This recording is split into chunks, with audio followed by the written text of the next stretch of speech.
What does his ex-wife have anything to do with the custody agreement between the two of you for your son? She is the woman who ruined our marriage and made sure that my baby would grow up in a broken home.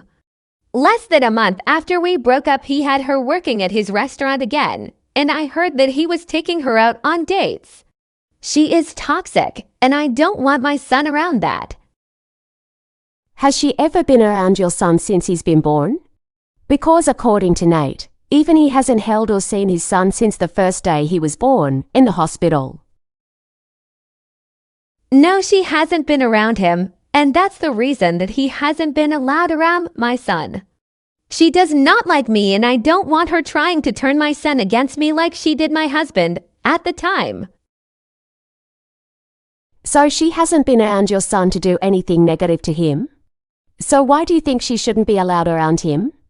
According to the paperwork that Dad submitted into evidence, she's the one that had to file for a protection order against you for herself and her daughters. His ex-wife doesn't have anything to do with this, even if it is his current girlfriend. Unless you can prove abuse by statements from doctors or therapists, then we can't just go by your word of mouth. Especially with everything you've done to her. Now what about breastfeeding?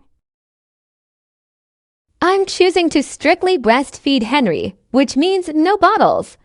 I'm the only one who can feed him. That is what's best for him.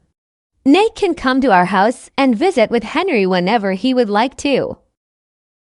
But I'm not going to introduce bottles just so he can leave Henry with his mother or Marissa. I was married to him and I was the one stuck watching his kids while he worked or went on dates with his ex-wife behind my back. My son deserves better. I am not going to your house to see my own son, Stella. I submitted every single article and scientific study done that shows bottles and formula or bottles and breast milk do not matter. A fed baby is a happy baby. You can't strictly breastfeed just to limit my parenting time. I have to agree with Dad.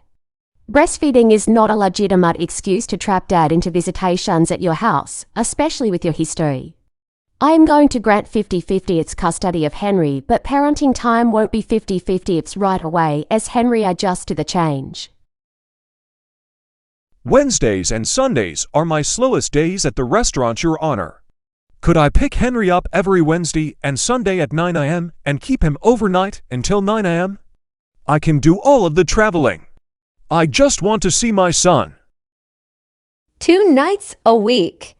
Absolutely not.